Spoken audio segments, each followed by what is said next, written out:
Haleluya, Mungu ametutendea. Ni kweli amenitendea. Haleluya. Nina sababu ya kumwabudu, ya kumwimbia, ya kumchezea. Haleluya.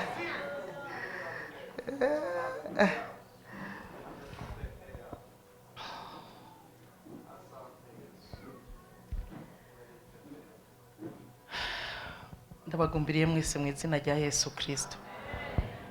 Ndabagumbiriye mu izina rya Yesu Kristo. Kandi ndabubashe. Imana ibahe umugisha. Imana ibagirire neza, mwakoze kuza. Ariko kandi reka nshime. Shimire abantumiye. Mama Light, Imana iguhe umugisha n'umutware wawe. Zari kuba mpagaze hano iyo mutanyibuka ngo muntumire. Reka mfata aka kanya ndabifuriza isabukuru nziza y'imyaka 5 mumaze muri kino kibanza. Ndabifurije isabukuru nziza. Ndasabye dukoma amashi menshi tubifuriza isabukuru nziza.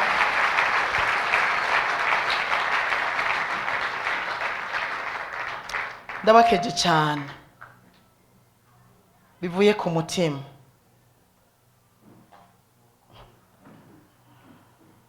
Kubw'aba bantu bose, abashinze intahe n'abatayishinze, mwashikanye ku kugororoka, abahanuwe,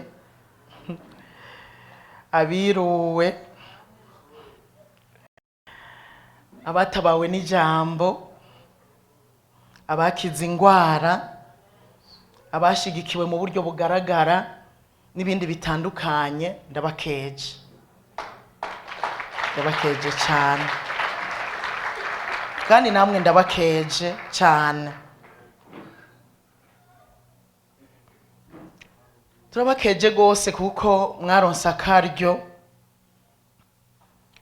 ko gukorera Imana muri Light of Nations.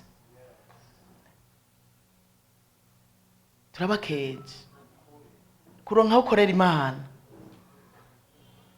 n'ubuntu.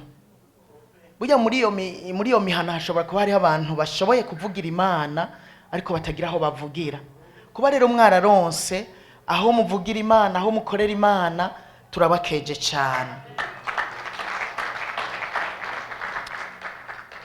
Ariko kandi urugendo ruracyari rurerure. Urugendo ruracyari rurerure. Iyi myaka 5 mumaze, si kuvuga ngo mumaze guhabwa canke gufata icyatumye mufatwa na Kristo. Oya, impanuro yanje niyi.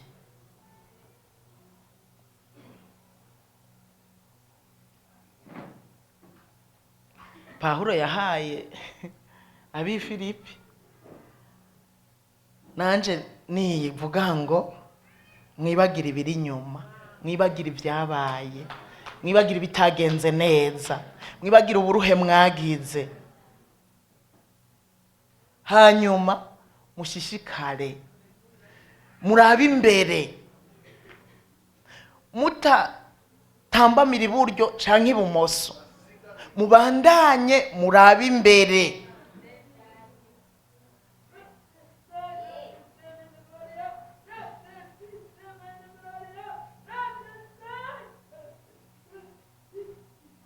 Ivyabaruhije, ivyabananije muri iyi myaka 5 nivyo nabura.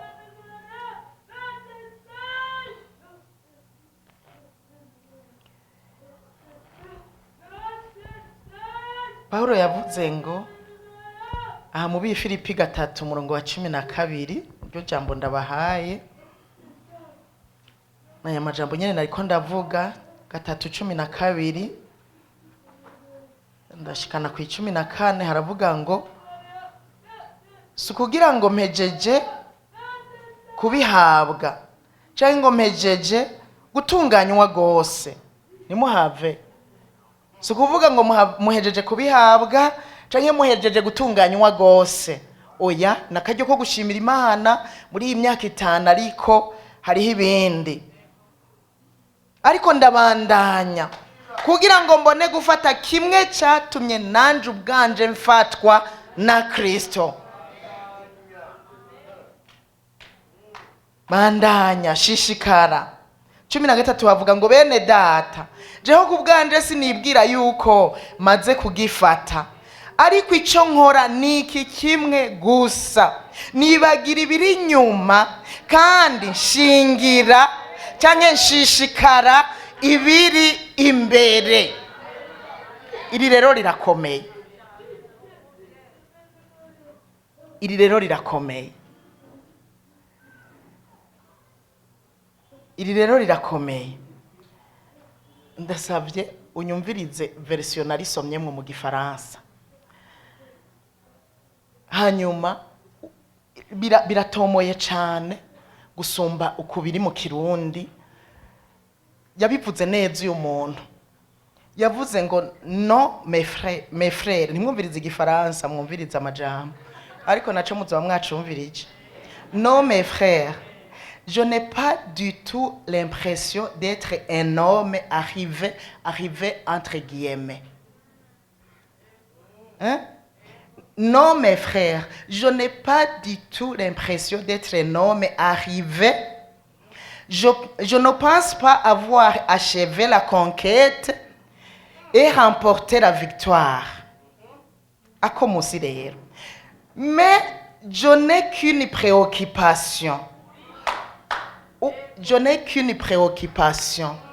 Oubliant le passé et le chemin parcouru, arongera ko le chemin parcouru. Je tends de tout mon être,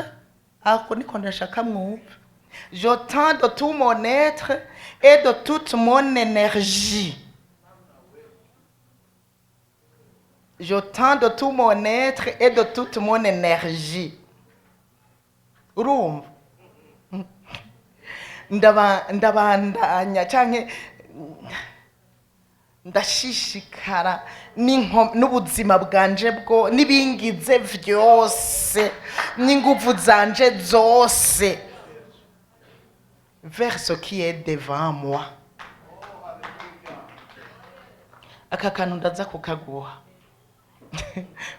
uko nsomye muri iyi version y'Igifaransa kabaye agakomeye gusumba mu Kirundi. Hari igihe usanga indimi zinigwa.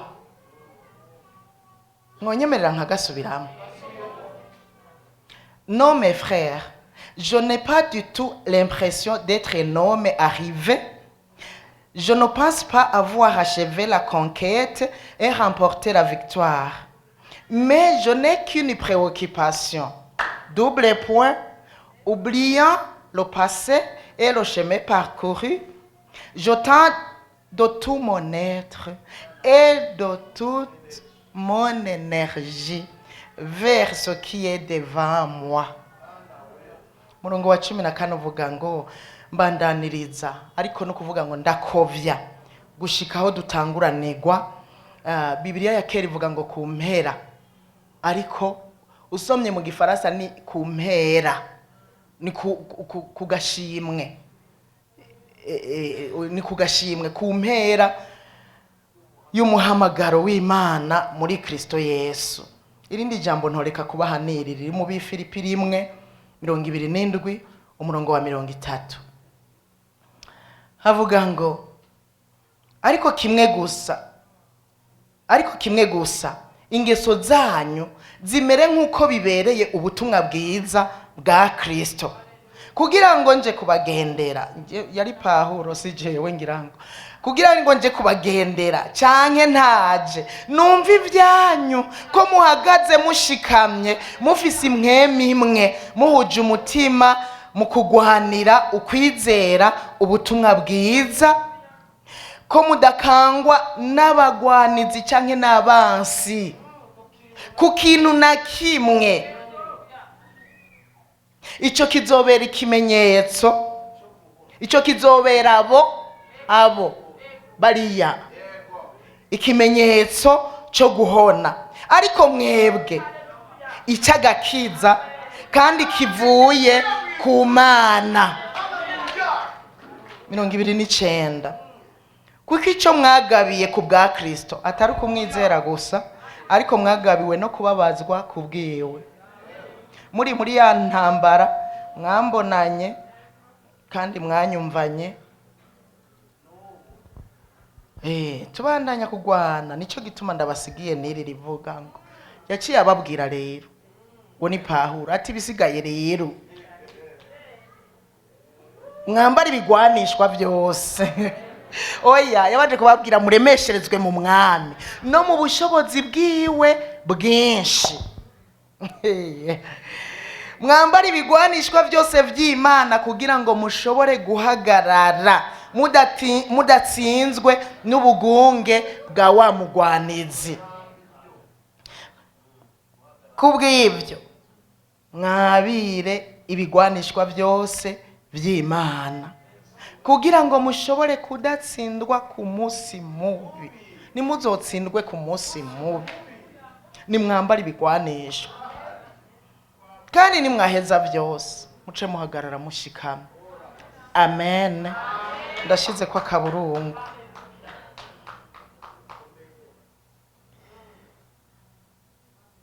Unkundire ndabagore iri rimwe gusa duhagurutse, kuko niwo mugenzo wacu. Kubwo kubaha Imana dusome iri jambo ry'urufatiro baduhaye. Visi iteme ivuga ngo tuba umuco w'amahanga, kuko niyo baduhaye tuba umuco w'amahanga. Rero uyu murongo wa 6 muri Yesaya 49 aravuga ati kuba umushumba wanje ugashyira hejuru imiryango ya Yakobo, ukagarukana abarokotse b'Abisirayeli, ibyo ntibihagije, ariko kandi ndagushizeho ngo ube umuco wakira amahanga, kugira ngo nabo ku mpera y'isi ubashikirize agakiza kanje. Amen. Karibu mufate ibyicaro muruhukire mu mwami. Uyu mugabo Yesaya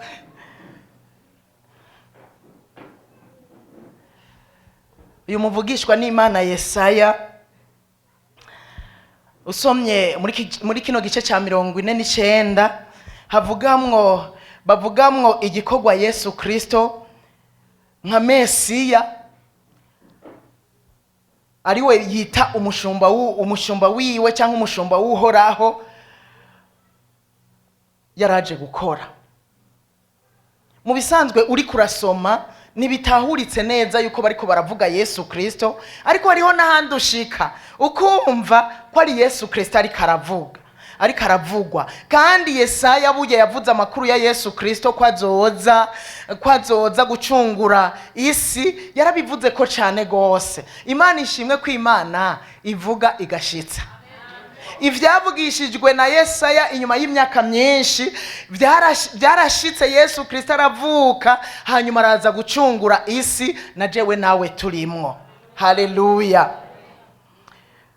Ijambo Mesiya numvise rivuga ko ijambo Mesiya mu Kigiriki risigura ngo uwasizwe, ariwe Kristo, ariko rikomoka mu Giheburayo kandi ryerekeza ku muntu yatoranijwe kandi agashigwa ku ruhande. Apana ashizweho n'uwariwe wese, ashizwe ku ruhande n'Imana biciye mu gusigwa amavuta kugira ngo ashitse umugambi w'Imana. Rero Yesu bavuga ngo Mesiya kubera yari ugiraze kugira ngo ashobore gushitsa umugambi w'Imana. Haleluya. Ndaza gushikaho ndakubwira yuko Mesiya yagiye. Je ngoma mvuga ko Mesiya yagiye, n'uyu munsi ndamava ndabisubiramwe ko Mesiya yibereye mu ijuru, yicaye iburyo bwa Data, kandi ariko akora igikorwa ciza. Mu isezerano rya kera uri kurasoma uyu Mesiya nyene bavuga yuko ari umuntu yari yitezwe nk'umucunguzi, azoza ari umuntu afise ubutungane, azoza kugira ngo ashingire intahe ubwami bw'Imana. Haleluya. Kandi nico gikorwa ni nayo message Kristo Yesu yajazanye. Usomye muri Mariko niho vyanditse neza rimwe umurongo wa 14 n'uwa 15 niho vyanditse neza. Mu gihe Yohana yaramaze gushigwa mu ibohero, Yesu yatanguye kuvuga ubutumwa bwiza, arababwira ngo igihe kirashitse, ubwami bw'Imana buri hafi, mwihane mwemere ubutumwa bwiza. Babandi batubwira ngo mwihane mwemere injiri, kandi injiri bashaka kuvuga ijambo ry'Imana. Aravuga ngo nibwo butumwa bwiza Mariko yavuga, igihe kirashitse, ubwami bw'Imana buri hafi. Kandi n'ubu turacavuga ubwo butumwa bwiza, kandi ntituba twihenze kuko n'ubutumwa bwiza bwa Kristo. Igihe kirashitse, ubwami bw'Imana buri hafi, mwihane mwemere ubutumwa bwiza. Ubutumwa bwiza na n'uyu munsi buracari valable, nibwo tuvuga. Kuri twebwe rero Yesu Kristo, kuri twebwe abakijijwe, uyu Mesiya ari we Yesu Kristo numukiza yaje gucungura ubugingo bwacu, kubukura mu mahonero, ariko kandi kudukura k'umuvumo w'ivyaha. Ndasabye tumukomera amashi. Yarakoze, yarakoze, yarakoze, yarakoze. Ubu Yesaya rero aravuga uruhara rwa Mesiya, icyo azoba aje gukora. Icya mbere azoba ari umushumba w'Uhoraho, umukozi w'Imana, umukozi w'Uhoraho. Kandi azoba azanywe no gukiza abanyamahanga no kugarukana abasabagiye bo mu Bisirayeli. Ubu ni Yesaya yari karabivuga. Ariko usomye rero muri uyu murongo wa 6 twasomye, n'Uhoraho yariko aravuga, aca arasubira arashimangira, aravuga ngo kuba umushumba w'Uhoraho niwe yari karamubwira, kuba umushumba w'Uhoraho. Urumva Imana yari kirabishimangira yuko Mesiya ari we Kristo azoba azanwe no kuba umushumba no kuba umukozi w'Imana yacu. Kandi yaradukoreye aragahezagirwa, yaradukoreye yaritanze. Kristo imyaka 3 yamaze yararushe kugira ngo turonke ivyo turiko turaronka uno munsi. Haleluya. Arashimangira rero Uhoraho, niho rero yaciye avuga ngo kuba umushumba w'Uhoraho, hanyuma ugashira hejuru imiryango ya Yakobo. Icyo cyari gikorwa. Hanyuma ukagarukana basabagiye bo mu Bisirayeli. Icyo cyari gikorwa afise gwari uruhara aje gukora mu isi. Ariko acaramubwira ngo nibihagije, acaramwongererako, aravuga ngo ndagushizeho rero, ndagushizeho nitegeko, ndagushizeho kugira ngo ube umuco w'amahanga, kugira ngo ushikirize agakiza kanje abo mu isi yose. Haleluya, haleluya. Ngo ni Yesu yari karabwirwa, ni Yesu yari karabwirwa. Abafarisayo rero ntibigeze bamenya uruhara rwa Kristo, icyo Yesu aje gukora. Navyo bamenye, ntibamumenye. Yesu yagumye azunguruka akora ibintu, abafarisayo ntibigeze bamumenya. Reka nanga karorero gatoya gusa. Nanga karorero ka Zakayo. Hamwe Zakayo yigirira inyota yo kwirabira Kristo. Aragira inyota, yumva bariko baramuvuga, umuntu ariko aragenda akora ibitangaza, agira inyota yo kumubona. Hanyuma Zakayo aravuga ati jewe n'ubugufi bwanje ahakira hano iyo ariko zinza kumubona, mbega ndabigenze gute? Yibagira icyubahiro cyuko atunze. Yaratunze, abatunze erega buryo ubutunzi burazana icyubahiro. Uzobirabe mu muzobirabe dushengeye umukuru w'igihugu yadutumiye uzoraba aho uzomenyera umudandaza afise iki aha sawa sawa uzora bicicara oya nimba ukorera hajya mu isoko baraguha icicara na Zakayo yari umutunzi kandi byari bimuhesheje icubahiro nubwo yari mugufi. Zakayo aravuga ngo je mfise inyota yo kuraba Yesu. Urahiriwe wowe ufise inyota ya Yesu, uzoyimagwa. Haleluya! Twamana inyota ya Yesu, nta muntu azovuga ngo yaramumenye, nta muntu numwe yovuga muri twebwe ngo yaramumenye. Oyaye, tugumana inyota ya Kristo, tugumana inyota yo kumubona, tugumana inyota yo kumumenya, tugumana inyota yo kumva ijwi ryiwe. Haleluya! Zakayo acayigira imigabo, aza kurira munsi y'igiti, aza kurira hejuru y'igiti, aragenda na ya makanzu. Kera murazi ko bambara amakanzu n'ukuntu yahuriye n'amakanzu, arurira amakanzu, nguri yaraduze ku giti. Aduze abantu bamubona dondagira, nibaza ko batangaye, nibavyumva. Wa mutunzi tuzi, wa mutoza kori w'umutunzi tuzi, yuriye ku giti, wa munyacubahiro. Hanyuma akiriko Yesu akiriko aramugirira inyota, ndakunda Yesu aragaheza gigwa, akiriko aramugirira inyota avyiyumvira mu mutima, ata muntu numwe ari karabwira. Yesu nawe yari karamubona, yari karabona iyo nyota. Burya ivyo uri kuriyumvira uri hano Yesu ukigira inyota gusa, ukimwifuza gusa, aba yabibonye. Aline nuko yagiye, urazi hajya Aline acumva nyene hahandi yicaye ari karasha, hajya Yesu yari yabibonye. Aravuga ati nanjye sindaguha agahengwe, ugenda uryame usinzire, saa 5 hoshi. Aca ariruka aragenda. Yari yamubonye akivyiyumvira. Hanyuma arigenda ashitse hejuru kugita, cararyoherwa ndaza kumubona. Ariko Yesu nawe acarigira pole pole n'abigishwa biwe aho muri iryo gugu n'abafarisayo barimwo byose hamwe. Hanyuma ashitse munsi y'igiti ntiyabandanya.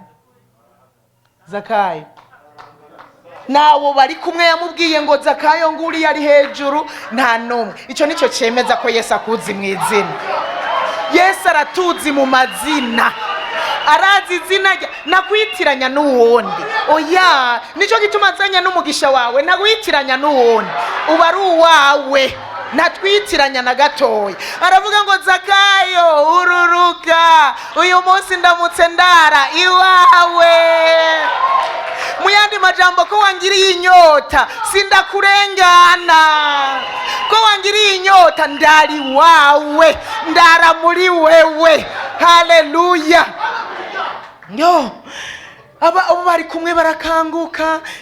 Bwamundi yaramuzi Zakayo, na Zakayo ubwiwe Yesu ninde yamubwiye izina ryanje, aratangara. Hanyuma Zakayo pole acaruruka, kandi urugendo rwaciye rugarukira ngaho hema. Mwari muzi ko Yesu atabandanije, urugendo rwaciye rubandaniriza mu nzu kwa Zakayo. Ngo yari karahaca agenda, ariko urugendo rwaciye rubandaniriza mu nzu kwa Zakayo. Ashitseyo rero baba farisayo batazi cyamuzanye, bazi ngo yaje kuraba biyorobeka. Erega abafarisayo bibaza ngo yaje gutora biyorobeka. Baca rero ngo ntibishoboka, ukuntu woza kurarira umunyavyaha. Kandi natwe abagororotsi turi hano, umuntu yatanguye kwivuga ngo ndumugororotsi, batangura kwidodomba, baridoga. Yesu nawe yabumvise nkejo, acaramuvugako. Usomye muri Luka 19 umurongo w'9 n'uw'10, Bibiliya ivuga ngo Yesu amuvugako, akuvuge ko mu izina rya Yesu. Yesu amuvugako, aravuga ati uyu munsi agakiza gashitse mu nzu ya Zakayo, kuko nawe ari umwana wa Aburahamu. Haleluya! Acarongera ko ijambo rikomeye, aravuga ngo kandi umwana w'umuntu icyamuzanye. Ibi ni by'abafarisayo batari bazi. ibi nibyo abafarisayo yashaka kubibumvisha. Abafarisayo bamenye icyamuzanye, aravuga ngo kandi umwana w'umuntu yazanywe no kurondera. Oya nimwumvirize kurondera, erega yarandondeye basha, yatandondera nyene, yarandondeye, yarakurondeye, yazanwe no kurondera, amaze kugucakira agaca gukiza. Wewe wari warazimiye, nanje nari narazimiye. Haleluya. Abafarisayo navyo bamenye, ntibari bazi icyamuzanye. Yazanywe no kurondera no gukiza icyari cyarazimiye. Haleluya. Twari twarazimiye, ariko uyu munsi turabona inzira, turi mu nzira yo. Haleluya. Lewi nawe cya gihe amaze ariko aragenda atoranya abigishwa biwe, ashika kuri Lewi ariwe Matayo umutoza kori. Amushitseko aramuhamagara. Bibiliya yatubwira hariya muri Luka nyene, ni Luka 5:30 haravuga ngo acasiga vyose acaramukurikira. Mugabo rero kubera yari umutoza kora, abatoza kuri bari bafise akanoti, aravuga ati no, reka mbanze ngende ndabaronderera amazimano. Acaragenda arategura ibifungurwa, hanyuma acatumako Yesu n'abigishwa biwe, aca arabazimana. Baba farisayo encore baja kwidodomba ngo yango ntivyumvikana, ngo ntivyumvikana ukuntu uyu muntu yoza gusangira n'abanyavyaha.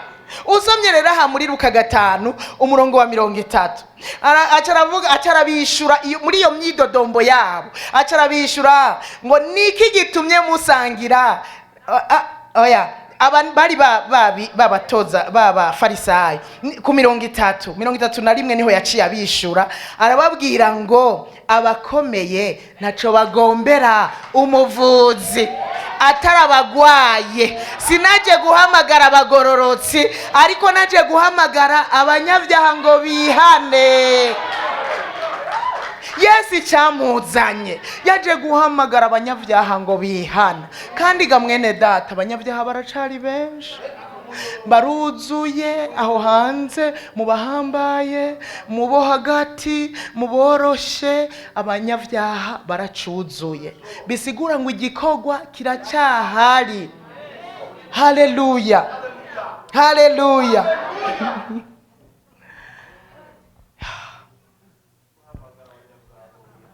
Ego, iki ni cyo gikorwa cazanye Yesu. Abafarisayo ntibabimenya, ariko wewe na jewe tubimenye neza. Igikorwa cyari cyamuzanye Yesu, mukimenye, tukimenye, hama duce twibuka ko ubu munsi atari karagenda n'amaguru. Reka mbanze mvugira ijambo Paulo yabwiye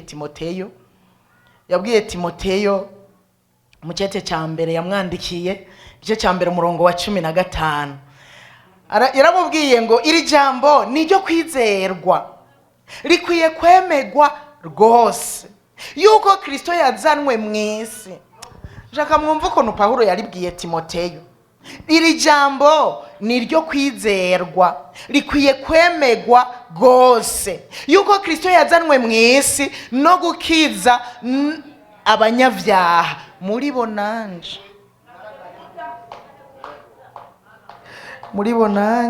naragahebutse. Pega wawe ndi yavuze ngo yitwanda Muhivu, niryo nari nibuka. Muhivu siwe wenyene waragahebutse. Kana ubone ngo nitwavuze ubutabaye agahebuza hava gutera ibuye. Utabaye agahebuza muri bijya wagize, yarabaye agahebuza mu bindi. Yarabaye agahebuza mu bindi. Yesu yazanwe no gukiza abanyavyaha. Murabona arimwo, na wewe warimwo, twese twarimwo. Yarakoze kudukiza, twaremeye injiri, twaremeye ubutumwa bwiza, none twarakize. Natwe tugende dukize abandi. Haleluya, haleluya. Yesu aragaheza giko, yarakoze.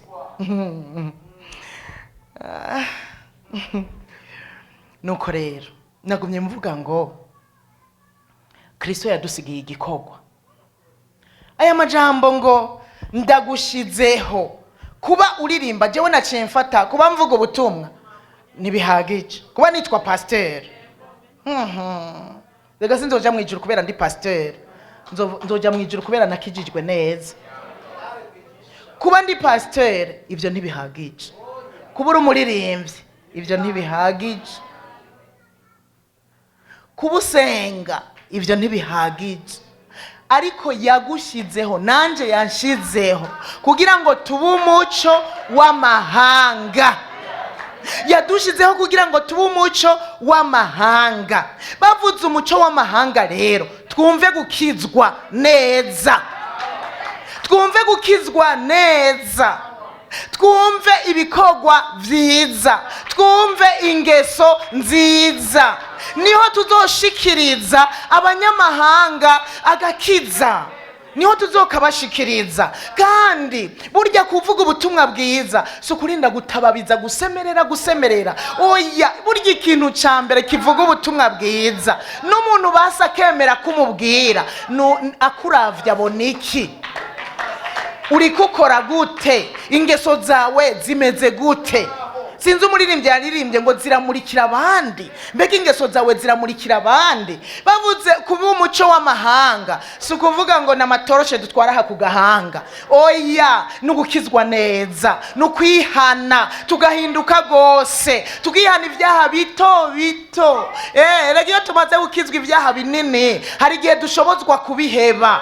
Binini ibyo twita binini, mugabo imbere ya Yesu icyaha ni icyaha, nta kinini nta gitoya. Burya uwasambanye angana n'uwari muri saro yiwe ariko arakritika umukozi w'Imana, ariko arakritika umukuru w'igihugu.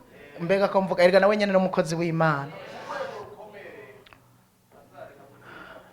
Imana idufashe.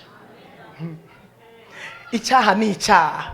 Bavuze ngo ubu rero ndakugize, ntiyarika Yesu noneho yaridugiye mu ijuru, ubu yicaye iburyo bwa Data aradusabira. Nitwebwe Yesu wenyene ubwiwe yasize avuze ngo uzonyizera ngo azokora ibikorwa jewe nakoze, ahubwo azokora vyinshi kuko wewe yaragiye kwa Data. Kandi imyaka Kristo yakoze mwe murayimurusha. Aho navuze mwebwe bitanu kubera ari mwebwe turiko jewe sindabivuga.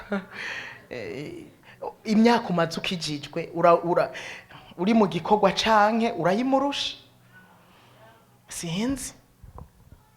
Nitwebwe ubu munsi, nitwebwe ba umuco w'amahanga, nanje mbe umuco w'amahanga.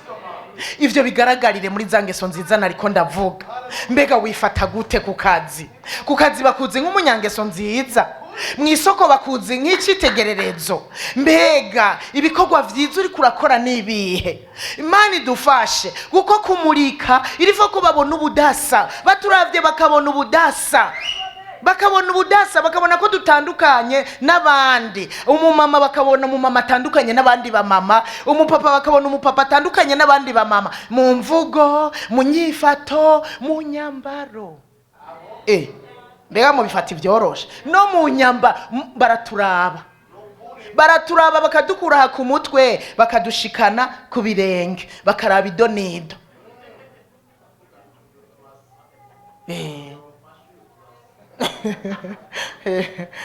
Baraturaba, bamaze kuturaba bagaca bumviriza ivyo tuvuga, bamaze kuturaba bagaca baraba n'inyifato yacu, bagaca baraba n'ingeso zacu. Baraturaba, ureka kubonwa n'abari kure ariko abari hafi bo barakuraba. Uhereye ku bakozi bo mu nzu, abakozi bo mu mazu baraturaba. Uhereye ku babanyi baraturaba, hajya ukorera imirimo baraturaba, bakaraba mbega bimeze gute. Hariho umuntu aza gukizwa ukumva ariko aravuga ngo jewe nagumye ndakwihweza, canke ngo nagumye nihweza naka.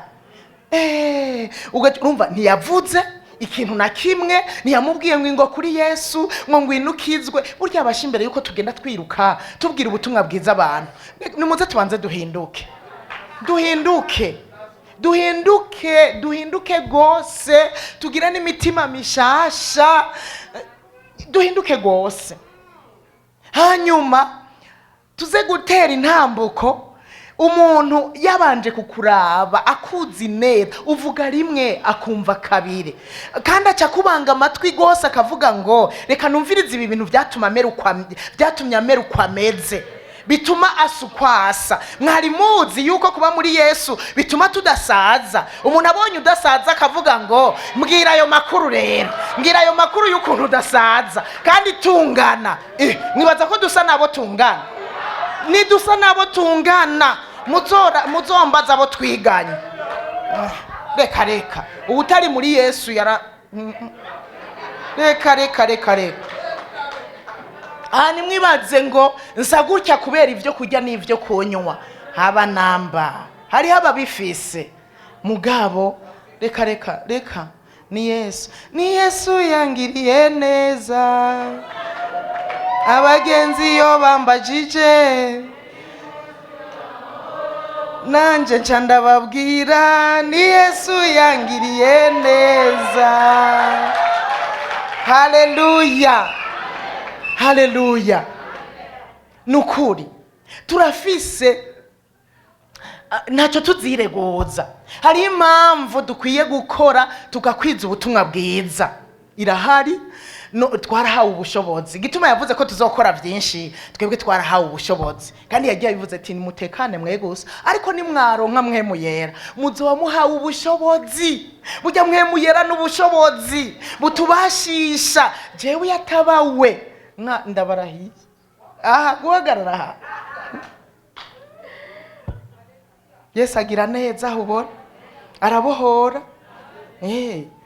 Yesu ukubera ubushobozi twahawe bwa Mpwemu Yera turashobora kumushingira intahe, turashobora kumwamamaza, turashobora kumubera ivyabona, duhereye mu nzu, mu babanyi, mu bo dukorana, tukagenda tugasubira ku gatumba. Murasubira ku gatumba hemwe kuvuga ubutumwa bwiza, murasubira ku gatumba muze kumuvuga Kristo. Biraryoshe gusubira aho wakuriye. Nanzi ariko hariho umunsi nasubirayo ndavuga nti ibyo aribyo byose vraiment mutigirishije murabona ko hari cyahindutse muri jewe. Mutigirishije murabona ko hari cyahindutse. Ico gihe rero ndagenda navuze kuva 10:00 nashikanye nka 1:00 nkiriko ndavuga, ndabashingira intahe, ndababwira ko ibyo Yesu yankoreye. Hanyuma bamwe baguma bandaba gusa baratwenga, abandi baramwizeye. Ico gihe uwo munsi ndibuka hakiriye Yesu abantu 12 kandi barabandanije mu nzira y'agakiza. Ariko ico gihe n'ababitwenze uyu munsi bariko barakira Yesu, bariko baramwakira. Rero uyu munsi nitwebwe bo kuba umuco umurikira abandi. Hari abantu bariko baragendera mu mwiza aho hanze, bagenda baramena ibidaje by'abandi, bagenda baranyengetera mu mazu y'abandi. Abo batagendera habona ntibashobora kubikora habona ku mugaragaro. Mbega mwarabonye ko abakora ibyaha babikora mu mwiza? Umuntu arinze aja habona, abari abadayimoni bariko baramutwara, si waba yabishatse.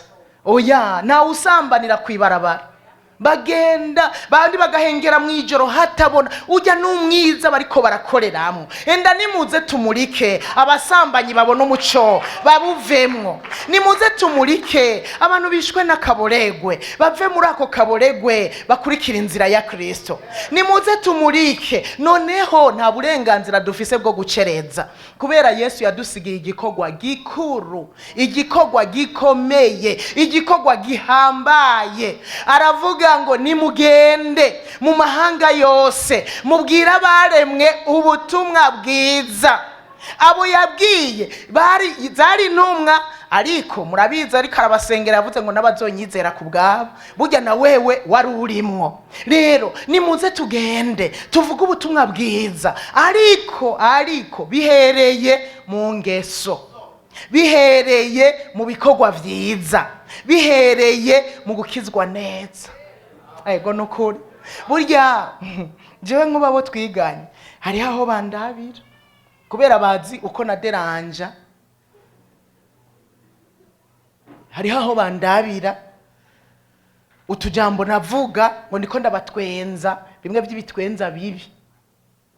Uwo munsi baje baravuga reka tuze kuraba iminota mara yuko atateraza aho. Rero napfa gutera izo nkuru mugabo nta muntu yari afise isoni nka jewe, mugabo mubo twigana turi bakeya napfuma ngira ibintu nyene ibintu by'ibigoko mugabo nkabaderanje. Nashaka gufata ijipo ya bleu mashanjira mu ikabutura ya rouge isumba ijipo, kandi nshaka kuyisumba cyane nkaca nzinga habukebuke. Aho binaniye kwiga narushe, abandi bari mu mboroko bashushe. Aho rero agafiriti gashitse, hanyuma byananiye nkaca rero ndayizinga igaca isumba iyo jipo ya bleu, nkaca ngenda kuri tableau. Nta na kimwe ndiko ndandika, wa wundi ariko ariga urumva ndiko ndagira, urumva nzungagiza ibyo ntagira mugabo kugira ngo ndabaderanje nabo bareke kwiga kubera nanje byananiye.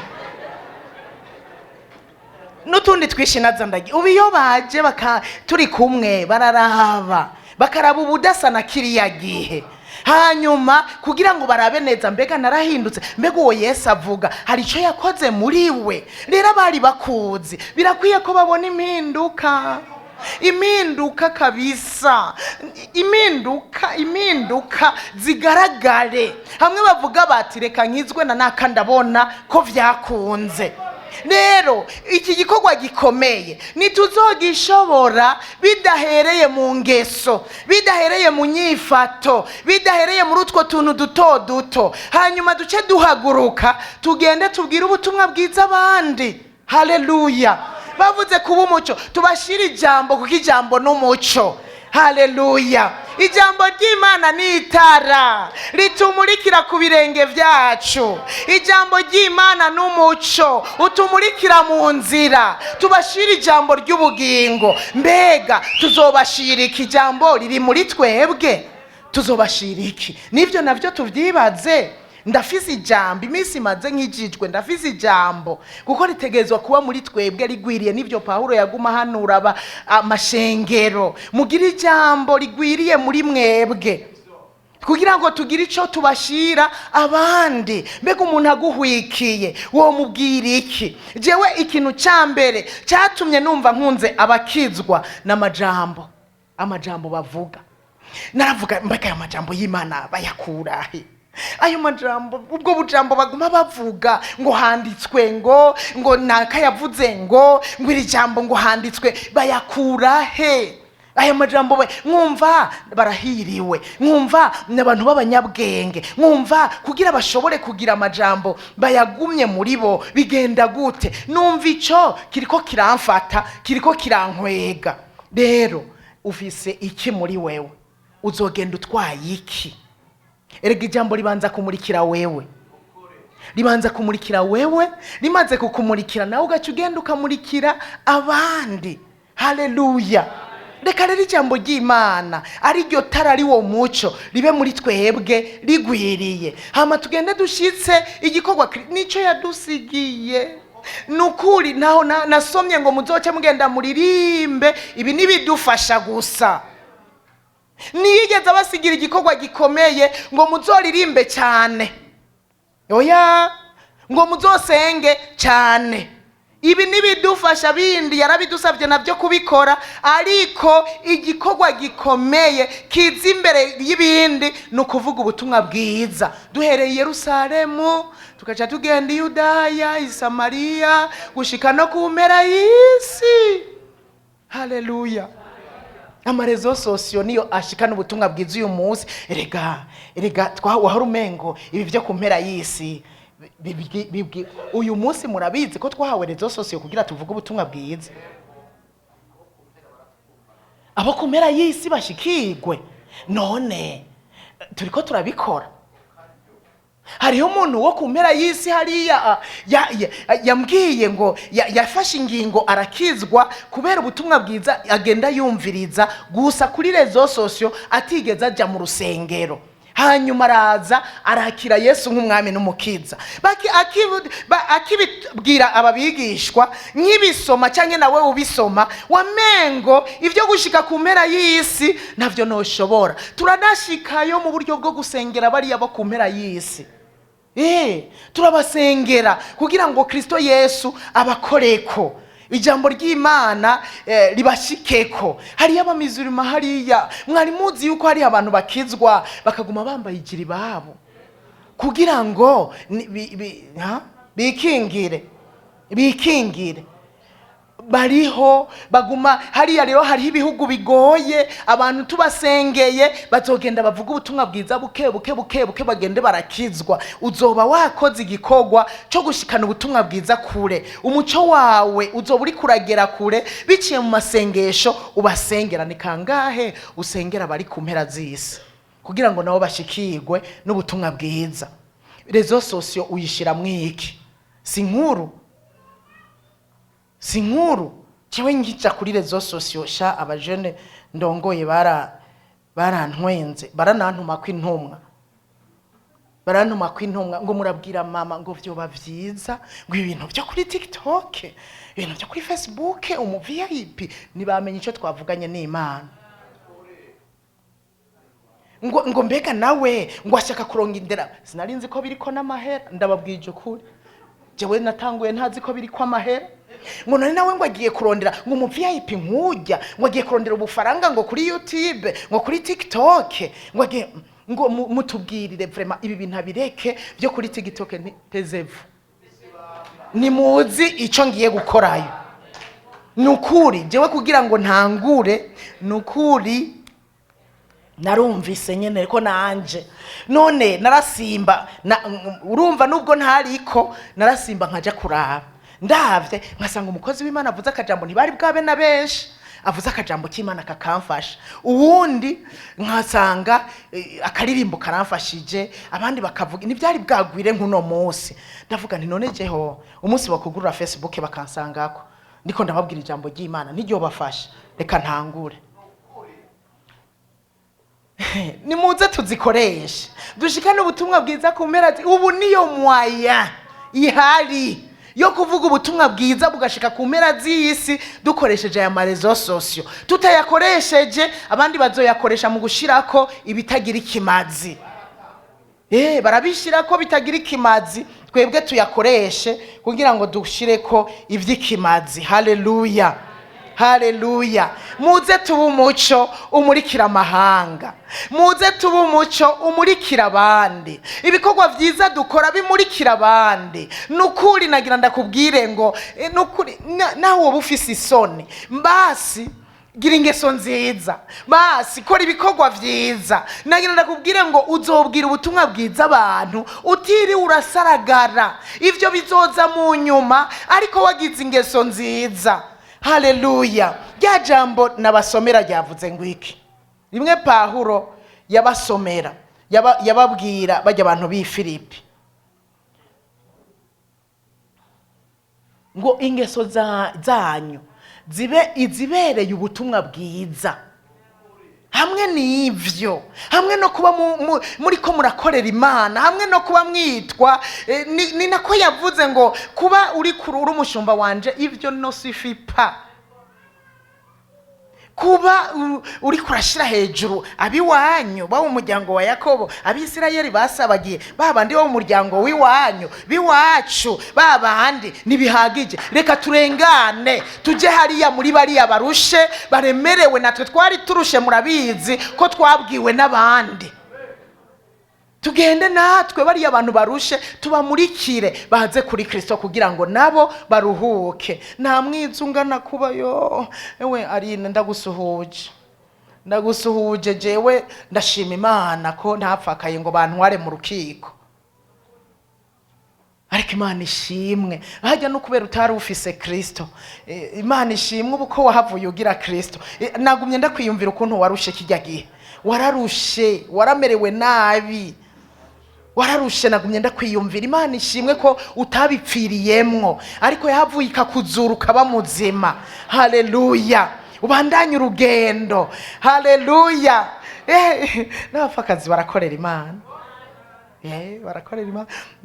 Jewe yasha narihaye intumbero, nta nivyo nibuka, na servo na informa ko ndumupfakazi wasanga hapi, na servo na informa. Eka jewe magarikiwe n'umucamanza mukuru.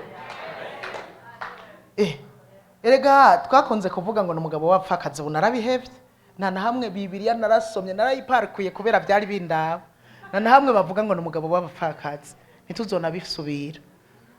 N'umucamanza ahagarikira abapfakazi, kandi uhagarikiwe n'ingwe. Haleluya. Abapfakazi tuvuga ubutumwa bwiza. Hari abapfakazi barushe, baremerewe, hari urazi bapfakaye kabiri. Yerega umupfakazi atagira Yesu ararusha. Nukuri nama ndabiyumvira nkavuga nariko umupfakazi atagira Yesu aragowe, yarataye umutwe. Yarataye umutwe. Reka rero abo bapfakazi tubashikiriza ubutumwa bwiza.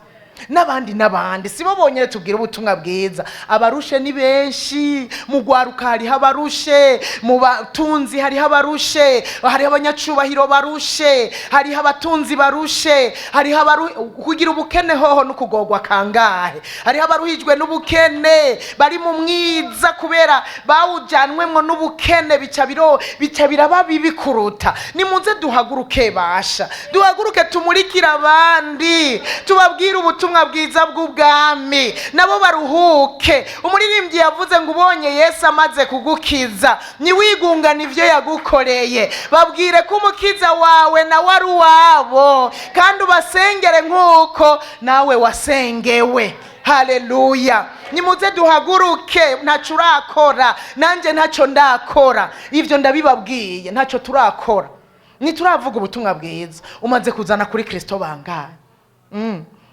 Umaze kuzana kuri Kristo bangahe? Ni bangahe botonda inyuma yawe hamwe Yesu yoza nka zanzo zinagira? Ninde? Ni bangahe Kristo yoza? Reka batavyumvise ndabasubiriremwo ko nagize inzozi zivuga ngo haje umuntu tubona arinjiye w'umunyacubahiro cinshi cyane. Jewe sinanamuravye mu maso, mugabe iconzi yaravuze ngo wewe atudoma kurutoke, wewe na wewe haguruka mutonde muraba imbere nk'uku muraba imbere, ntihagire umuntu numwe ahindukira. Hanyuma ntihagire n'ubuhindukira uretse ndababwiye. Duca tuguma turabiyo, nanje nari ndimo. Hanyuma cabwira ishengero riri ngaha ati mwebwe rero muraho, uwuzi ko yavyawe numwe muraba bahagaze hano amutonde inyuma. Dutangura kumva mu ntebe, urumva kuko muvuye hasi urabona intebe zirabuja, intebe urumva baza batonda, turatinda turumva agacerere, no kuvuga bahejeje kuza gutonda inyuma. Hamarira cyaravuga ngo nimuhindukire. Duca turahindukira, hariho abahindukiriye guteterwa. Ibi bintu iyo Bibiliya irikira bivuga womengo ni migani. Hariho abahindukiriye kumaramara, yo nta numwe, n'imyaka amaze nk'ijijwe. Abandi umwe, babiri, batatu. Abandi umurongo warasohoka ahantu twasengera ukarengana karyango, barengana utabona iyo baherera hariya hanze. Batonze inyuma. Aho sindiko ndivuga jewe, sinivuze ivyo nabonye inyuma yanje. Muganira buvuze ubutumwa ari habo nabwiye. Aho nabwiye kandi ico gihe narababonye muri izo nzozi batonze inyuma yanje, batonze. Hariho abo naravye ndavuga nti naka nije namubwiye ubutumwa bwiza oya ko ari nyuma yanje naka erega umwe nabonye muzi ko umwe nabonye mu nzozi namubajije umwe yari umudamu umwe twize hamwe ndamubaza ntewe jewe mu nzozi nakubonye tonze inyuma yanje wewe wabwiye ubutumwa bwiza nande na wewe ni jewe twarigeze twicarana ndakubwira ubutumwa bwiza wabumbwiriye mu nzu hanyuma bumbwiriye mu nzu ndaza mu rusengero kugira nze kukuraba gusa basi ndavyumvirize ngirika ubuntu usanga niwe wavuze hanyuma nca ndabibamwe no jewe nta wundi fise yambwiye ubutumwa bwiza rero hari abazodutonda inyuma tutabizi baravye ingeso baravuga bati je nakurikiye ingeso za naka nakurikiye ubwizigirwa bwa naka ari mu bisanzwe naho wawe waraje umwungera akakwatuza ariko kugira utera intambuko ugasanga vyavuye kuri wa wundi waraba rero ndasavye nukuri ego tubivyete bisome kurakoze tubivyete bisome kabatarinze kuva arakijijwe canke ntakijijwe arafise Yesu canke ntafise Yesu uwundi musi umuntu niwe yavuze ngo nagiye mu rusengero ngo ahantu ngo ngire ndashika ngo nza mbona ngo umuntu ngo ari mu baririmbyi ngo ari kararira ngo ndavuga ngo uyo ni wa wundiga hirya yejo nca ndakatasa nca ndasohoka nti uko nukuri ati ndakubwije ukuri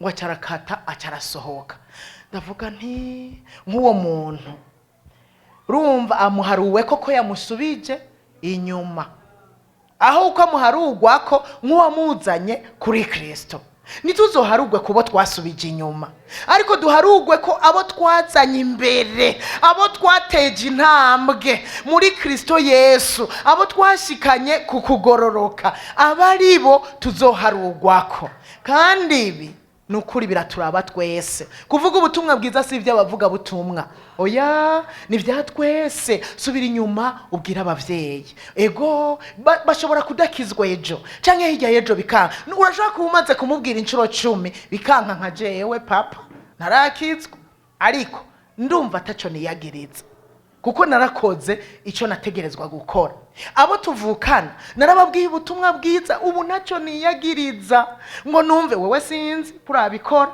mugabo jewe ubu ndumva ko ataco niyagiriza narababwiye Imana ishimwe yahagiye harakizwa umwumwe none ubu mubo tuvukana munda ya papa na mama hasigaye umuntu umwe wenyene atarakizwa bariko barakizwa ibyo ndabishimira Imana kandi cyane gose ntaco niyagiriza uno munsi wewe ugejeje hikive ugejeje hehe utinye na mama yakwibarutse erega nasanze abadayimoni bakomeye abadayimoni baraguteza gutinya na mama kumubwira ivyiza wabonye muri Yesu bakaguteza gutinya so kumubwira ivyiza wabonye muri Yesu bakaguteza gutinya bamwe mwigana mutera inkuru ugasanga wabatinye kubabwira ubutumwa bwiza basi créer occasion basi urondera ukuntu babwira kandi burya si ivyo gupfa gushungurukirako kuko uvuye kubigwako hari igihe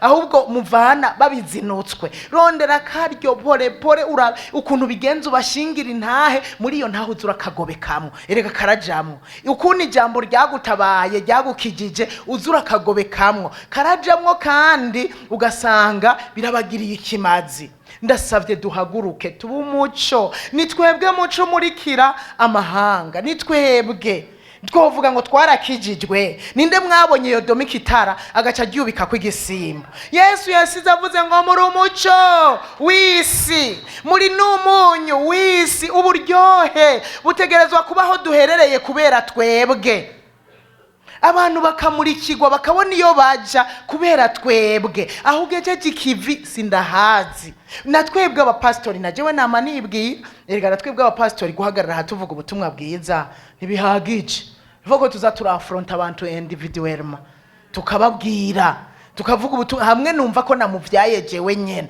Burya hamwe mpamagara bakaza ngaha ugira ndabifata nkuko baharugwa kuri jewe, baharugwa kuri twebwe twese abasenze, abaririmbye, abavuze ubutumwa, abantu bose. Ariko iyo shikiriye umuntu nkamubwira ubutumwa bwiza ku gatwe kiwe akakira Yesu, ndaneze. Nta kintu kiryoshe nko kuvyara umuntu muri Yesu Kristo, biraryoshe cyane, utaha unezerewe, wumva uguwe neza. Kuvyara abana mu buryo bw'umubiri biraryoshe, ariko kuvyara umuntu mu bugingo budashira birushiriza kuryoha. Ugejeje kuri bangahe? Ugejeje kuri bangahe? Abanyeshure mwigana urababwira ubutumwa bwiza cyangwa utirisha nkabo? Abo mudandazanya ku isoko ucuri kucurura nkabo? Ngo nukuri kw'Imana nakiranguye,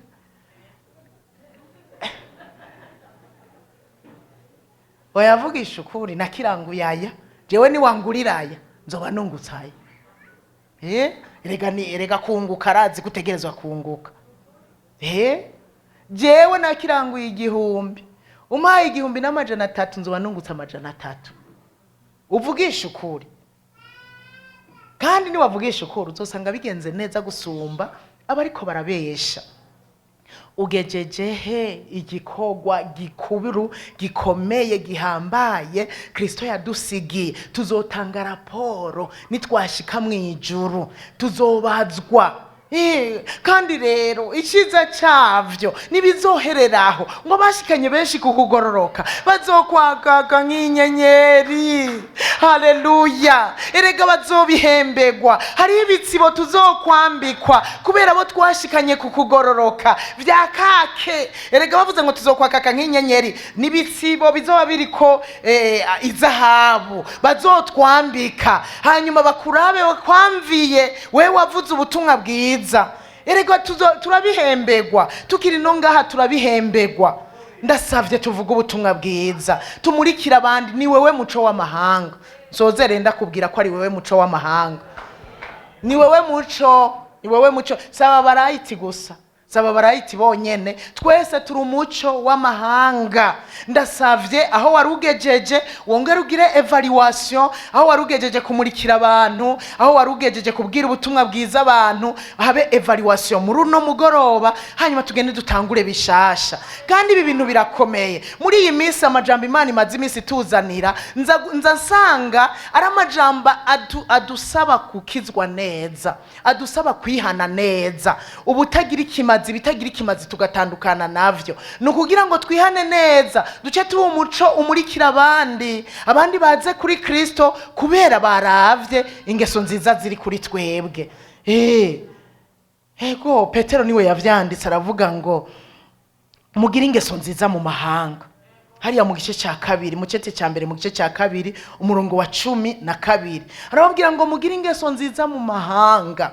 Mu mahanga no kuvuga hagati y'abandi batubaha Imana. Mugire ingeso nziza kugira no kuvyo bo bavuga nabi bakavuga ko muri inkozi z'ibibi, muri abantu bakora ibi na biriya. Murabizi hari igihe baduhana amazina, nibabona ibikorwa vyanyu vyiza bize bitume bahimbaza Imana. Haleluya! Imana ibagendeye baze bayihimbaza. Na wa musi ini yabagendera wa musi aje gutwara ishengero bazovuga ngo nukuri ndemeye yari umwana w'Imana. Nibabona tunyakuwe tugiye canke nitwapfa dupfiriye mu mwami, erega no gutegura gupfa neza navyo birimo. Nta wuzi umunsi n'isaha. Kurindira ko Yesu azogaruka ashobora kuza ejo canke ntaze, wewe ugapfa imbere y'ukaza. Dutegura iherezo ryacu. Bugiye ibisi ugupfa, ariko ikibi n'ugupfa atabo washikanye kukugororoka. Ni nkaho bama bavuga ngo umuntu ngo n'abantu numvise babivuga, ntavyo ndabona ngo upfuye atavyaye bamuhambana ikara. Oya, bakwiye guhambana ikara utavyaye mu mwemu. Uwaba yamenje abatwaye ubutunzi bukomeye Imana yamushizemwo, akabujana bakabushira kwivu, bakashira kwivu. Uwo niwe abatugiriye nabi. Naye handi ndasavye kugira ngo nukuri twame twiteguye twame tugavye ariko kandi tuvuga n'ubutumwa bwiza. Ni wewe muco w'amahanga, ni jewe muco w'amahanga, ni jewe munyu w'isi, ni wewe munyu w'isi, kandi ko twamurikiwe n'ijambo, twamaze kumurikirwa na Kristo, ntitufate ngo tuvyubikizeko. Oya, reka tumurike bigaragare, abadukikuje babona umuco wacu, bace baza ku muco wacu, bakwege baturuka impande zose, imbere n'inyuma, babona umuco wacu, hanyuma baze kugakiza. Nuko umwami Yesu abahezagire cyane, abagirire neza, abaha umugisha, abahezagire gose, kandi byose twarabihawe kugira ngo tuvuge ubutumwa bwiza. Usomye muri iki gitabo ca Yesaya nyene 49 haravuga ngo Uhoraho yagutoranije ukiri mu nda ya mama wawe, ngo yakumenye izina. Si ivyo gusa, ngo akanwa kawe agahindura nk'umuriro kugira ugende eregeye burya ijambo ry'Imana rimeze nk'umuriro. Si ivyo gusa, yagiye akuzigama, yaguhaye umuntu, yaguhaye amaboko, yaguhaye vyose. Burya umenye yuko kuburiho nyene uriho nyene kugira ngo uvuge ubutumwa bwiza. Erega hariho abeza badutanze barapfa, hariho abakiri bato badutanze barapfa. Kuba ndiho nawe uriho, twarazigamwe tugifise akanwa ko kuvuga, tugifise amaboko yo gukora, amaguru yo kugenda, no kugira ngo tuvuge ubutumwa bwiza. Rero byose turabifise kugira ngo tuvuge ubutumwa bwiza. Nuko rero haguruka ugende, nanje ngende, twese tugende tuvuge ubutumwa bwiza bw'ubwami. Abarushe n'abaremerewe barahari kugira ngo numvise ngo mama arayiti, Imana iguhe umugisha.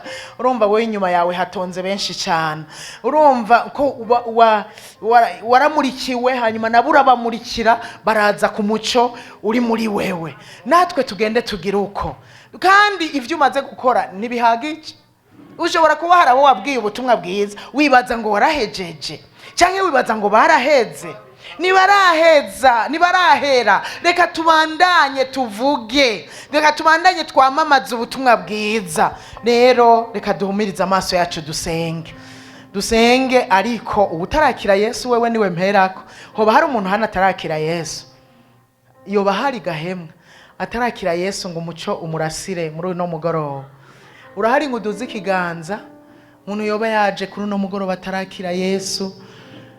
Ni umuhari no kuri ntusubira inyuma uko Yesu niwe muco w'ukuri.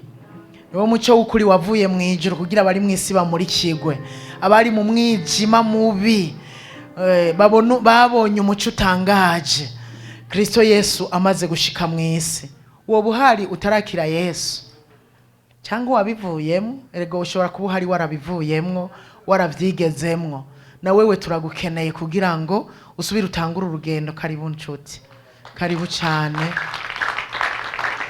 karibu gose, karibu cyane. Dusenga Imana yongere ikongera inkomezi nshasha, wongere ubandanye urugendo aho wananiriwe. Yesu ntarajwe ishinga n'ibyatumye ubivamwo, arajwe ishinga no kubona wo bipfiramwo, wopfa gutyo nyene utagarutse muri Kristo kugira ngo usubire umuvugire. Rero iyi ntambuko uteye Uhoraho ayiguharure ko nko kugororoka. Sinzi ko hari uwundi kugira ngo dusenge Imana.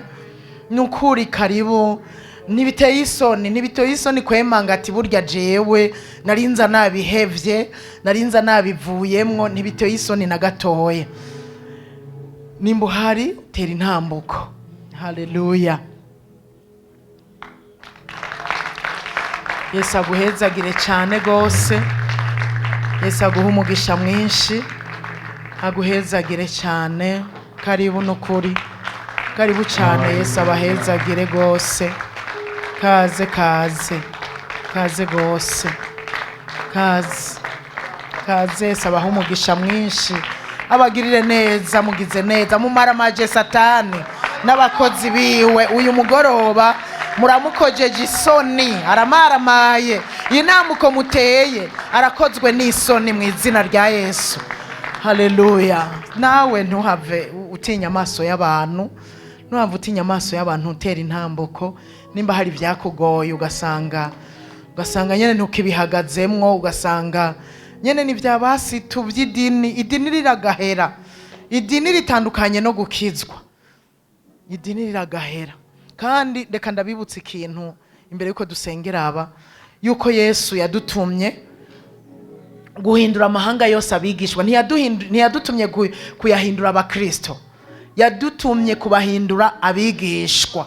Abakristo baratandukanye n'abigishwa. Abakristo n'abantu nyene bitirirwa izina rya Kristo, bagitirirwa kubera bizeye Kristo, ariko abigishwa hamwe no kwizera Kristo hariho kumvira no gushira mu ngiro ijambo ry'Imana. Hariho kumvira no gushira mu ngiro ivyo abavyeyi babo b'impwemu bababwira. Haleluya! Abo nibo bigishwa beza, abigishwa bukuri. Haleluya, haleluya.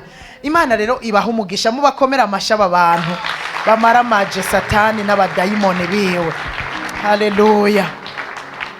Nagira ngo ndabasabe ngo musubiremwe muvuge ngo Mwami Yesu Kristo. Oya muvuge cyane. Mwami Yesu Kristo, uyu mugoroba ndatahuye ko nabivuyemwo kandi byari ivy'ikimazi. None ndaciye bugufi, ndasavye imbabazi kubw'intege nke zose nagize, ibyaha byose nagendeyemwo bigatuma nsubira inyuma, nkasanga nabivuyemwo, nkasanga nakojeje isoni Kristo, aho kumwemangira, aho kumuhesha icubahiro. Ndasavye imbabazi. Amaraso ya Yesu Kristo nanyeze gose, antunganye. Kuva uyu munsi ndiyemeje kugaruka mu bya Kristo, kugaruka mu gakiza ka Kristo, guhagarara neza muri Kristo Yesu. Kuva uyu munsi ndiyemeje guhindura ingendo, guhindura ingeso, kugira ngo ntame ivyamwa bikwiranye no kwihana.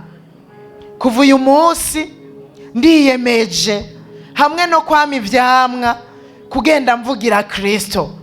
Abambonye narakiriye Yesu ariko ntariko ndabigenderamwo, nkatukisha izina ryiwe, bazosubire kumbona ndi mushasha, ndiko nama ivyamwa, mfise ingeso nziza, nkora ibikorwa vyiza, ndiko mvuga ubutumwa bwiza, nshitsa igikorwa gikuru natumwe gukora. Mwami Yesu Kristo, ndaguhaye ubugingo bwanje, nubuganze ubutegeke. Ndiyemeje kubisubiramwo no kugukorera kuruta uko nigeze kugukorera. Ume kugira inyota yo kuba mu vyawe kuva uyu munsi gushitsa ibihe bidashira. Amen. Mumfashe tubashire mu biganza vy'Imana. Data, mu izina rya Yesu Kristo, aba bantu bose bahisemwo Mwami kugaruka mu vyawe, bitahuye yuko bari barabivuyemwo, ndabashize mu maboko yawe mu izina rya Yesu. Ubagirire neza. Kumbure bagize intege nke z'umubiri, baja mu vyaha, bisanga babivuyemwo. Rero ndabasengeye ngo imbabazi zawe zibabeka, amaraso ya Yesu abeze gose, abatunganye. Umaze kubeza no kubatunganya, ubagirire neza, ubahe inkomezi, bongere kunezererwa no kuba muri wewe, bongere kunezererwa Mwami kwitwa abakizwa, bongere kunezererwa kuba mu gikorwa cawe, bongere kunezererwa mu izina rya Yesu Kristo kuba mu nzu y'Imana. Mwami w'abamu, ubashoboze kuko ni udushoboza muri vyose, ubashoboze gutera intambuko. Kandi ndabasengera ngo bambike inkomezi, nibazosubira inyuma ukundi, babandanye urugendo, bazorangiza amahoro. Umuriro w'Imana ndawuhamagaye wake muri bo, mu izina rya Yesu Kristo. Inyota y'ivy'Imana ibe muri bo igwiriye mu izina rya Yesu. Inyota y'ijambo, inyota yo gusenga, inyota yo kuba mu nzu y'Imana igwire muri bo mu izina rya Yesu Kristo. Banyoteregwe kubana nawe, banyoteregwe kuguma mu vyawe, banyoteregwe kuguma mu ijambo ryawe mu izina rya Yesu Kristo. Uhereye uyu munsi gushitsa ibihe byose urakoze, turagushimiye kubambitse inkomezi kandi batazosubira inyuma ukundi mu izina rya Yesu Kristo, umwami n'umucunguzi wacu. Amen.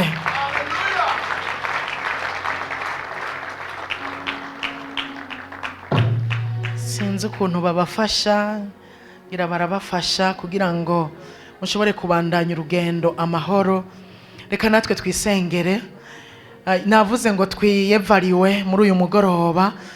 Nukuri je ubwanje sindashikaho aho mfata cya kindi cyatumye mfatwa na Kristo. Naco ndashitsa, naco ndakora. Rero ndagusavye nawe wiyumvire muri wewe urabe aho ugejeje igikorwa. Sinzi, ariko reka dusenge kugira ngo Imana itwongere umwete, itwongere inyota yo kongera kuvuga ubutumwa bwiza bihereye mu ngeso n'inyifato. Imana itwongere umuriro wake muri twebwe wo kugenda kubwira babandi bamwe tutarashikira, batarashikirwa n'umuco, tubabwire ibya Kristo nabo bamurikirwe. Data mu izina rya Yesu, duze ikiganza cy'iburyo dusenge, twifatire ingingo no mugoroba. Data mu izina rya Yesu Kristo, uri Imana igira neza, uri Imana ishobora byose. Ndaguhaye ubugingo bwanje, aba bose bari hano turaguhaye ubugingo bwabo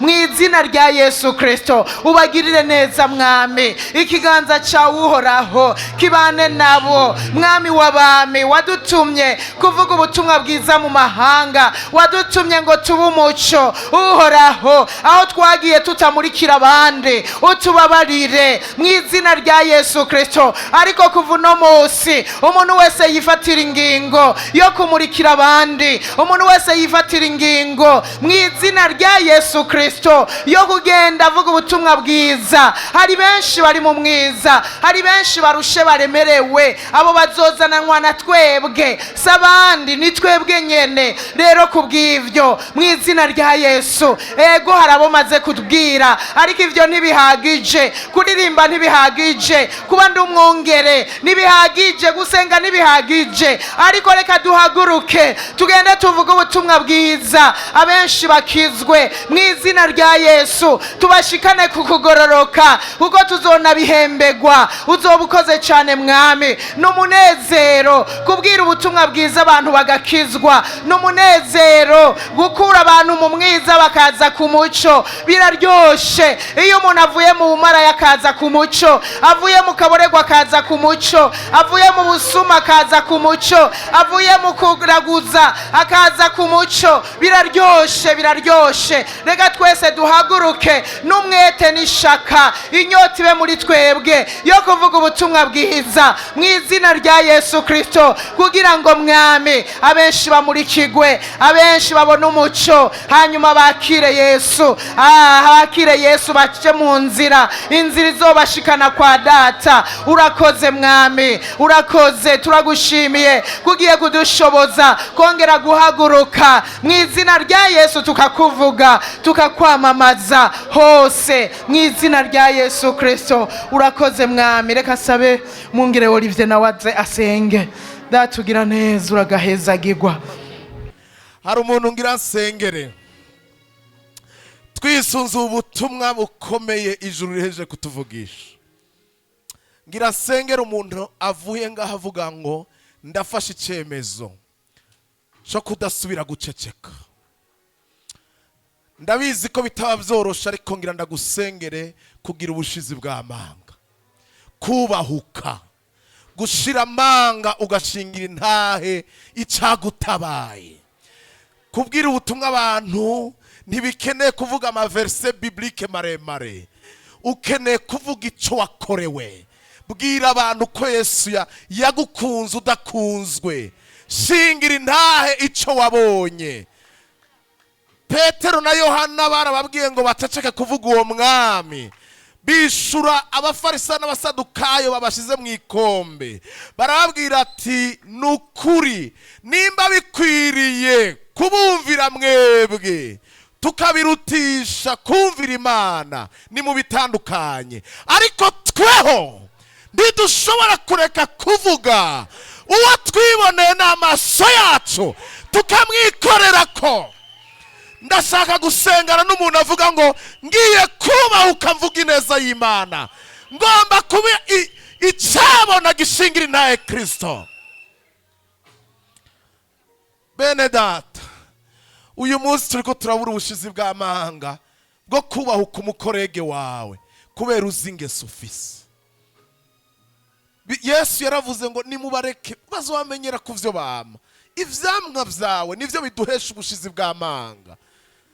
Yakobo we yaravuze ngo iyo atakibi kitwagiriza mu mitima yacu dushira amanga imbere y'Imana. Ndashaka dusengana n'umuntu zamuri umuntu avuga ati no oya iyi temonyaje mwayumvise, aho ijuru ryo kubwira ngo hindukira hama mbwira abantu bahagarara inyuma yawe. Vy'ukuri kubaho utarabwira umuntu umwe noneho gakiza kawe kakumariye iki? Nimba udashinga intahe ivyo wakorewe aho gakiza kakumariye iki? Kumara imyaka 5, imyaka 10, imyaka 15 mwishinga ata abantu 10 urabwira ubutumwa iyo myaka yose aho gakiza kakumariye iki? Vy'ukuri ko tutsinzwe ni bande batsinzwe nkanje? Erega ijambo riradutsinda kugira ngo ridutsindanishirize, rimanza kudutsinda. Ni bande batsinzwe? Ndabizi turi benshi ngaha twatsinzwe, turagomba kubwira Imana ngo duhe ubushizi bw'amanga.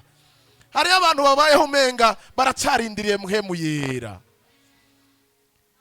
Hari n'indirimbo tagikene kuririmba mu ishuri ngo muhemu yera manuka manuka. Akora iki?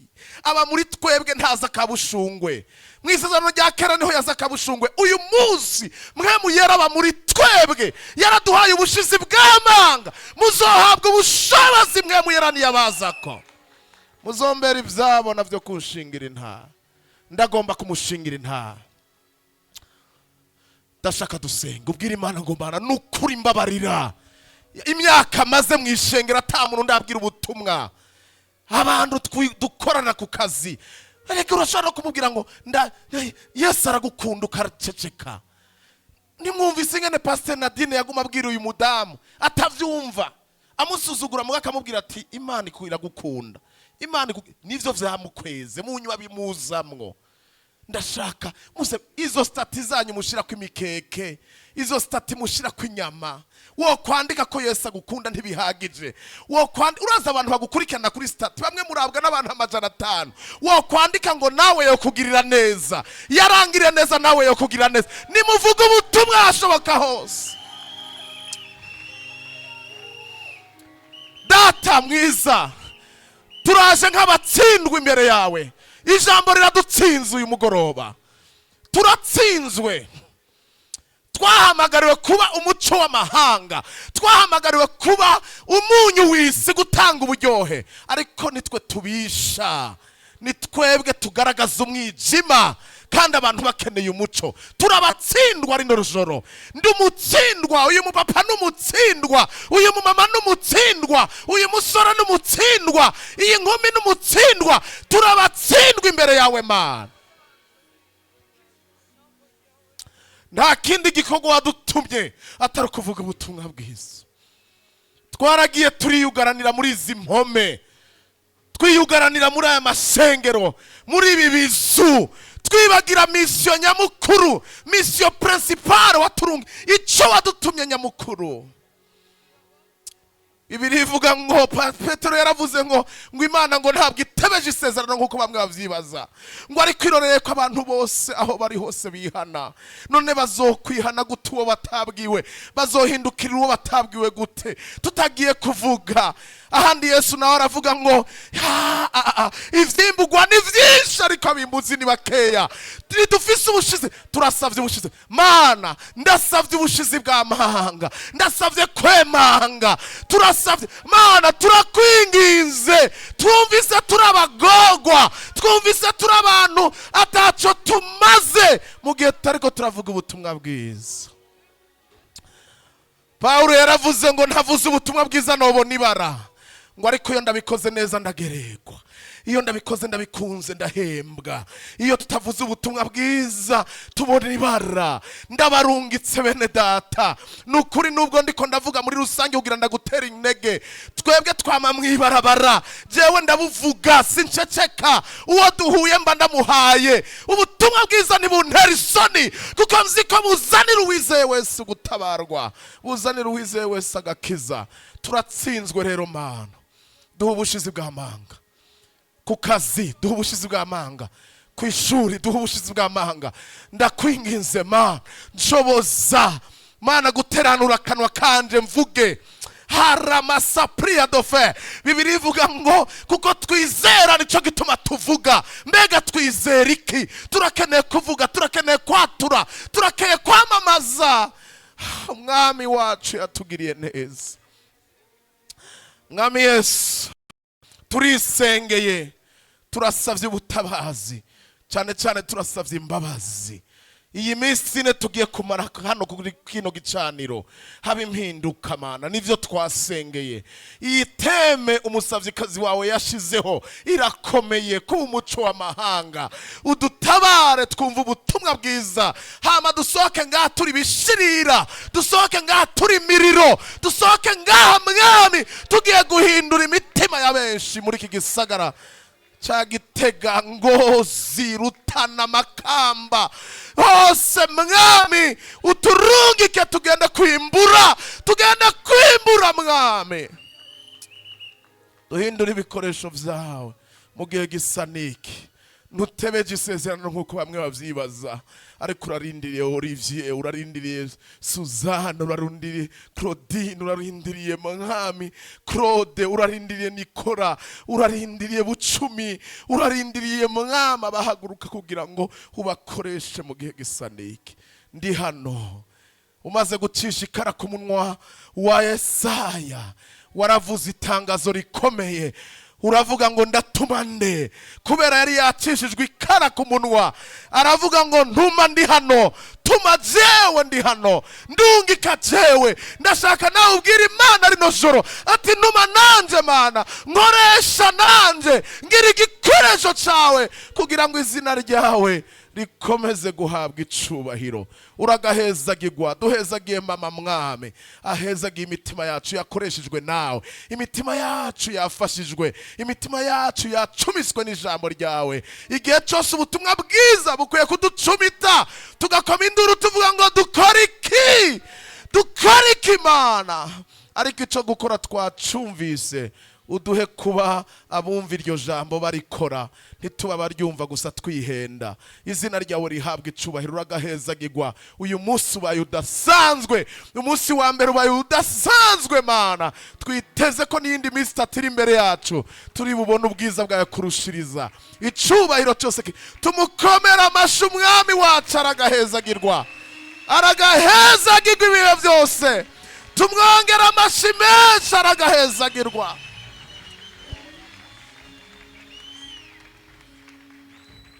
Haleluya. Ayandi mashi menshi arenzaho.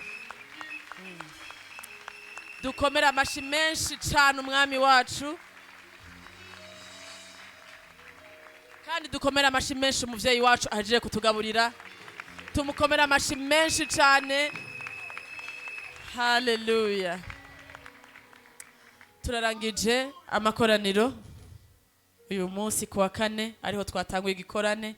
Turarangije. Mwakoze kwitaba ubutumire kandi ndazi muragaburiwe. Turanezerewe cyane kubw'ijambo vy'ukuri, ni jambo rikora ku mitima yacu. Turakeneye kuba umuco wa kiramahanga kugira ngo dushikane agakiza ku mpera y'isi. Nkuko aje kubivuga, turatsinzwe cyane, ariko mukozi w'Imana adusengeye.